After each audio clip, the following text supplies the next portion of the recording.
What's up, everybody? We're back again, bubbling and struggling. Still fighting the struggle, fighting the battle every day, making it happen. Doing it again, once again, down in Louisiana. This topic today is going to be about guns in our neighborhood. How it's destroying our neighborhood.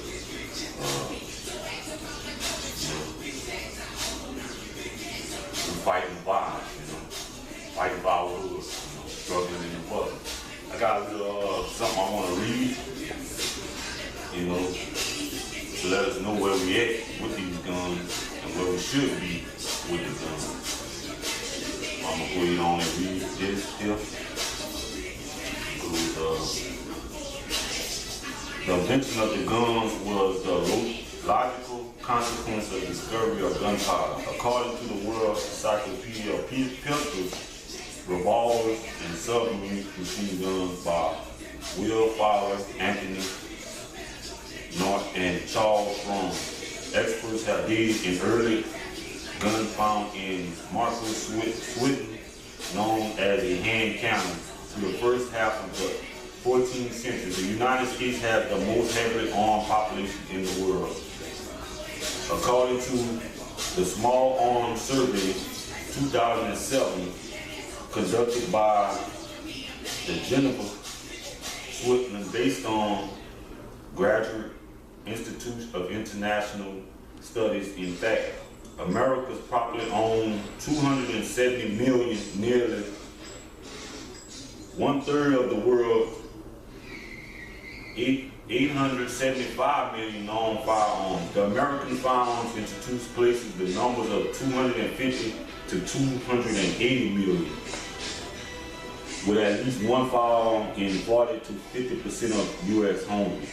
For me, the history of the gun in the African American community can be viewed in at least 3 distinct eras.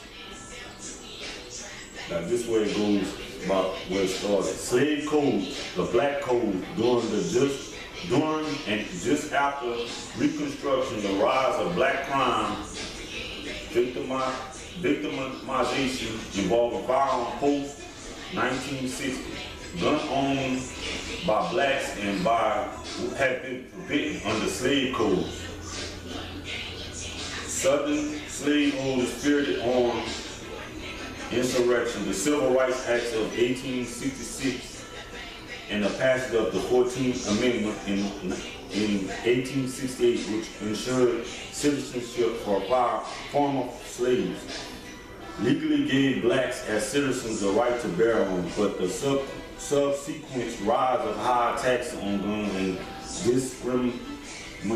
discriminatory gun control law effectively kept firearms out of the hands of many blacks and left them vulnerable to the Ku Klux Klan.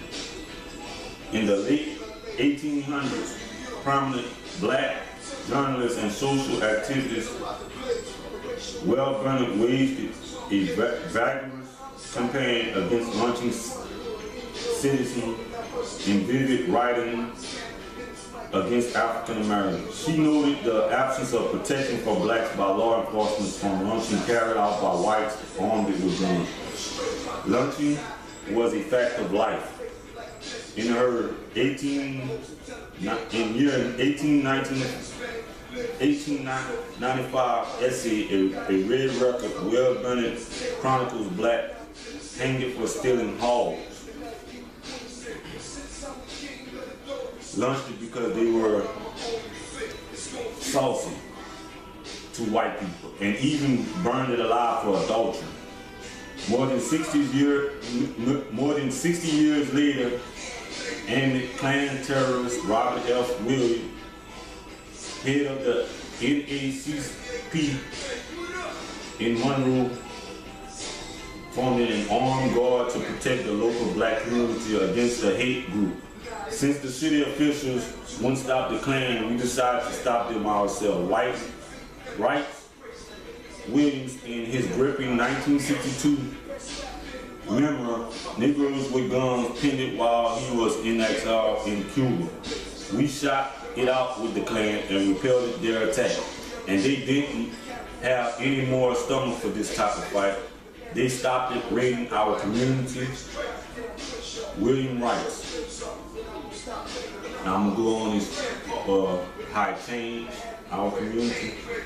But today, it's not about defending our lives against hooded, murmuring racists. Now our killing comes in hooded or ski masks by day and by night, carrying us away in the trunks of cars, leaving our young, strong, and promising sons, brothers, and fathers riddled with bullets, lying naked near railroad tracks, in alleys or trash cans, fields. Today they are us.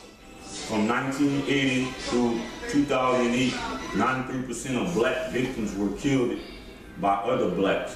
Translation: for every Trayvon Martin killed by someone of another race, 9 other African Americans were murdered by someone of their own.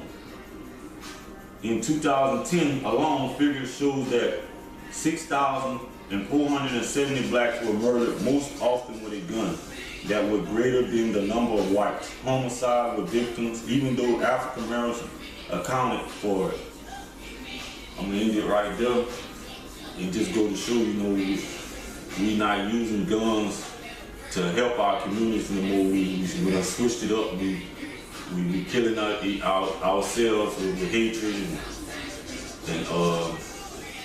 you know, it ain't no more love. You know, it's just, you know, just our hoods is corrupt. And we need to start opening our eyes and seeing that we're killing ourselves over nothing, when we should be trying to make a way for our community. I'm in the job. You know, ain't much more I can go on, elaborate on that. And I would just like to start understanding and start looking up, you know, and try to find out the solution to our problems. Struggling in the bubble.